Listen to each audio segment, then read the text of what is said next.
It's round 4 of the Women's World Cup, and we are going to have a look at a game of reigning Women's World Champion Ju Wenjun. She is not in her best form, but still she managed to qualify to the 4th round, and she's now playing against Germany's #1 Elisabeth Pähtz. So far the 2 classical games have ended peacefully, and also the first tiebreak game in the rapid format ended in a draw. We are going to have a look at their second tiebreak game, and this is something you definitely don't want to miss because we are going to see a very impressive performance. Let's see what's going to happen, and make sure to subscribe to the channel. Give the channel a boost. I will really appreciate your support. Elisabeth Pähtz opens the game with 1d4, and after knight f6 there is the move knight c3, d5, and after bishop f4 we have the very popular opening, the London system, and in particular it's the London Jobava variation with the moves bishop f4 and knight c3. This mixture of moves is known for very interesting play among club players, but also grandmasters are playing it frequently. The most ambitious way of meeting this move is c5. Pawn can be taken, but very soon the pawn will be regained probably. So e3 is the main continuation. C takes d4, e takes d4, and now various ways of handling the position. One of the ideas for white very often is to get that knight to b5, and together with the bishop there are typical knight forks, and black doesn't want it. Played here the move a6. It's one of the many possibilities to prevent the knight from coming to that square. White goes knight f3, knight c6, and here the move knight e5 was played. Very interesting move, so that if you take on e5, white is planning to take back with the pawn, attacking the knight, and after the knight goes away, the queen and knight are hitting the pawn on d5. So you can't take the knight. Much better is the move e6, but now the bishop on c8 cannot be developed to a very active square. It's still theory, it's one of the main lines, it's perfectly playable for black, but if we go back a few moves, instead of that move a6, personally, I prefer the move bishop g4, and this is my recommendation in one of my DVDs for chess base, in which I'm giving a full repertoire for black based also on this setup to deal with the setup of the London Jobava system. But back to the game. After knight e5, e6, various options. You may consider taking on c6 and try to create a blockade on the dark squares with the knight maybe coming into c5 at the right moment, not immediately. But Pähtz goes for a different plan. She played here the move g3, and frankly, when I saw this move, I was a little bit surprised, but apparently this has still been seen in a number of games. The idea is that after bishop d7, white goes bishop to g2. And the reason I was a little surprised, because in general, I'm not sure how well the bishop is placed in these positions on this diagonal, because there is this huge pawn block on d5. And I think Ju Wenjun was caught by surprise. Played here the move queen b6. Very understandable, but imprecise, as I'm going to show you. One interesting game which was played before between 2 Indian top stars in the Global Chess League was a game of Sadhvani against Pragnananda, and in that game knight takes e5 was played, allowing d takes e5, attacking the knight. But here you see the pawn on e6 defending the pawn on d5, so the knight doesn't have many squares to go to, but it can actually go back to g8, and things are not bad here at all for black, because the knight will quickly come back into play via e7, maybe to g6, to attack the bishop and the pawn. Prag had a comfortable position out of the opening, but Ju Wenjun played instead the move queen b6, attacking both the pawns on d4 and b2. White castles here, and very often such a pawn on b2 is kind of poisoned. You don't really want to take it. It may lead to trouble later on. Also, taking the pawn on d4 is very risky. If you take with a knight, there is knight takes d7, knight takes d7, and here bishop e3. You're pinning that knight on d4. The knight can't go away because the queen is hanging. If you protect the knight with move bishop c5, there is knight a4, attacking both the queen and bishop. You're gonna take the bishop next, after which the knight on d4 is not sufficiently defended. That means that white is gonna win a piece in that case. So you can't take the pawn. Also, taking the pawn with your queen, maybe not losing on the spot, but after queen e2, the files in the center are getting opened, and white is going to place its major pieces in the center, attacking the queen. The queen should go away, and after that we are looking for ways to sacrifice, to open the files towards the black king. And I think from a practical point of view, this is incredibly risky, and I would not suggest it to play. However, Ju Wenjun's move is also very logical. She plays bishop e7, but I'm not sure it's so great, because now there is the move knight takes d7. You can recapture in two possible ways, but taking with the king is not very attractive, leaving your king in the center. Knight takes d7 is very logical, but now the big moment of the game. Looks as if we have a very quiet game and black is about to castle very soon. Not much is happening, but Elisabeth Pähtz is the first one to strike here with this amazing bishop sacrifice. Bishop takes d5. The idea is that if black recaptures e takes d5, now the move knight takes d5 can be played. You're attacking the queen. If the queen goes away, there's knight c7 with a check, hitting the rook. White is having fantastic timer. Even rook e1 can be played very soon. You can pin the bishop. White has an overwhelming advantage. So, understandably, black didn't want to recapture on d5. There is the move queen takes b2 on the board. You're attacking now the knight on c3.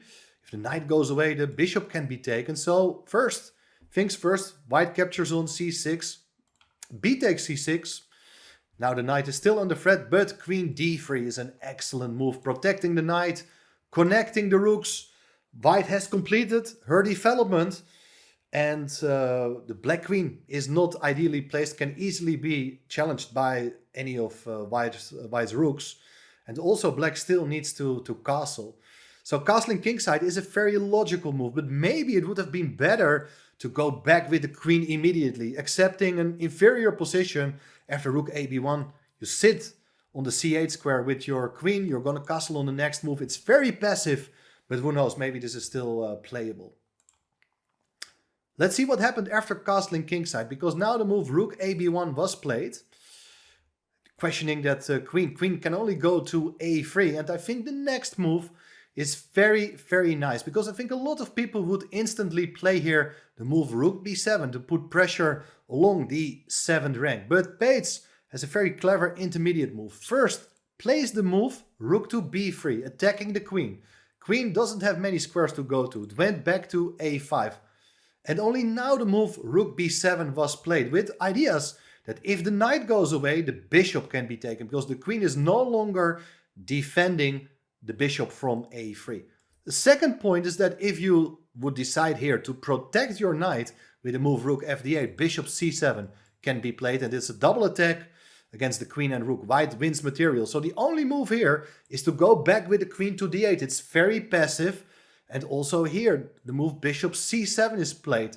White is infiltrating in black's position. The queen goes to c8, and white protects the rook, while the other rook keeps the bishop protected. What is black going to do? I'm not sure. It's a very unpleasant position to play. Black thought, let's move the pawn to a5. But now the knight comes into to e4. That's a good square. Black played here the move knight f6. Very understandable that when you're having a lack of space, you want to initiate the exchange of pieces. So knight f6, bishop takes. And here another critical moment. And I think the move played by Pähtz is very natural. She played here the move bishop d6, attacking the rook on f8. But I have to point out an amazing resource pointed out by the engines, because you can play here the move queen a3. A nice swing trying to control these dark squares. What is the exact idea? Well, there are a number of ideas. But first of all, black is having a very difficult time to untangle. This queen cannot leave the back rank. The rooks, they cannot do anything. You're not able to offer the exchange of rooks because that square is so well covered by white. If you play here the move queen d7, trying to attack the pawn, there is this move bishop to d6, attacking the rook, attacking the queen. You're winning material. So queen d7 can be dismissed. It's not possible. If you would take the pawn on d4, for instance, then the key idea is to play here the move rook b8, attacking the queen. After rook takes b8, the queen is under threat again. And if you take the bishop, the idea of the queen on a3 has been revealed because it's queen takes f8 with checkmate. Fascinating mating pattern, showing that black has only one option, and that is to sacrifice its queen after queen takes b8, bishop takes, rook takes b8. It's an endgame of queen versus rook and bishop. But this endgame should be winning for white. I mean, black's pawns are too weak. Even ideas with queen d6, attacking the bishop, attacking the rook. Looks like it's gonna be game over. Then one final move, relatively black's best option, is to play rook e8. But after queen c5, the queen attacks the pawn on c6. You can still defend it now. Bishop d6 is possible. It's the best move. You're no longer attacking the rook on f8. But after queen to c8, you can bring your other rook into the position. And look how white's major pieces are totally dominating black's camp. There are barely any good moves here for black. So this move, queen a3, is really powerful. Was not played in the game, so let's get back to that move Pähtz played. Move bishop d6, rook goes to d8, and now the move rook c7 was played. So you're attacking the queen on c8. There was no need to move the bishop because we have a more valuable threat. Queen a6, only square the queen can go to avoid the loss of material. And now Pähtz wants to play it safe. So queens come off the board. So we get this endgame with 2 rooks and 1 bishop each. Bishop c5, and of course the pawn on d4 can't be taken. If you do that, then you're pawn up, but it's going to be checkmate on the next move. It's back rank mate. So don't do that. Black instead played here the move e5, trying to break free, but white plays the move c3. And after e4, c4, the pawn on d4 still can't be taken. Black plays here the move h6, creating some luft for the king. So there is no longer back rank mate idea. But the main problem is that look at this rook. It's really badly placed. We have 1 rook on the second rank. And now with the move rook b to b7, the second rook comes in. Bishop takes d4 was played, bishop takes, rook takes, and the pawn on f7 is lost anyway. Rook takes f7, threatening to take another pawn and create mating threats with 2 rooks. So this is already a very unpleasant position, if not just lost. Rook g4, only way to avoid the loss of a pawn. Rook f to c7. So you're keeping an eye on that pawn on c6, preventing the black rook from ever coming back. So I think this is a very bad position. In the game there followed rook g6, bringing the rook back. I also want to show you that if black is going to play something like a4, one of the key ideas here is to play the move f4. So the rook is really badly placed. If you play now something like rook g6, you can play f5, attacking the rook. The rook needs to keep the pawn defended, so you go rook g5. And now beautiful idea is rook c8 check, king h7. And there is the move f6, exploiting the fact that the pawn is pinned. And there's nothing, but really nothing you can do against f7, followed by f8 queen. If you play here the move rook to f5, it's rook takes g7 with checkmate. If you play the move rook g6, attacking the pawn, keeping the pawn on g7 protected, there is the move f7, and on the next move the f-pawn queen. So that's also a very nice way to give your attack a new impulse. 2 rooks on the 7th rank is already very nice, but when a pawn comes in, that's going to be decisive. In the game there followed rook g6 straight away, and now rook b8 check, king h7, and various moves are possible here. But Pähtz played the move h4, and I like the move a lot. I think it's a very human decision, and frankly I don't know what black can do. This rook cannot move. Also the rook on g6 is not in great shape, and white is about to play the move h5 next. If you try to break free with c5, you can just take on c5, and the rooks are connected now, but after rook c6, rook bb5, you keep the rook protected. Black can exchange rooks, but this endgame is going to be really bad. First of all, you're pawn down as black, but also the rook remains very passive, as we are able as white to keep an eye on that pawn on a5. In the game, instead of the move c5, black played the move a4, but this is a horrible mistake, overlooking another idea. First, the rooks were on the 7th rank.